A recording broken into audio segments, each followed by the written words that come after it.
In today's video, I'm going to teach you how to unfollow playlist on Spotify. If your library feels crowded or your music taste has shifted, this quick cleanup will help you keep only the playlists you actually want. Start by opening Spotify on your computer, either in the desktop app or directly in your web browser. The process is the same in both places. Once you're in, look to the left sidebar and click on your library. This is where all your saved content lives, including playlists you've chosen to follow. Next, locate the playlist you want to remove from your library. If you have a long list, use the search bar at the top of your library to type part of the playlist name or the creator's name. That can save you a lot of scrolling. When you've found the playlist, you have a couple of ways to access the option you need.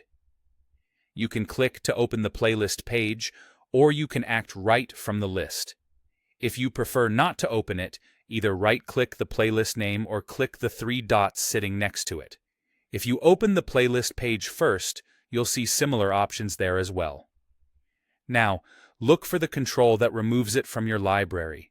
Depending on the version of Spotify you're using and the type of playlist, you might see Unfollow, or you might see Remove from your library. Sometimes you'll also notice a heart or a follow indicator near the playlist title.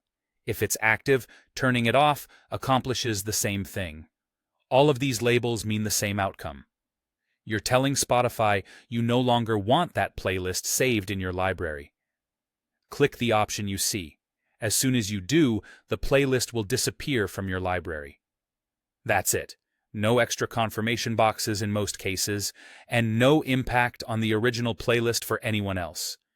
You're simply removing your shortcut to it. This does not delete the playlist from Spotify or from the creator's account. It just cleans up your personal library view. If you ever change your mind, you can always bring it back. Search for the playlist by name or find it on the creator's profile, then click Follow to add it to your library again. And if you don't see Unfollow or Remove from your library, double-check that you're working with a playlist and not an album or station, since those have different controls. That's all you need to keep your Spotify library tidy and tailored to what you actually listen to.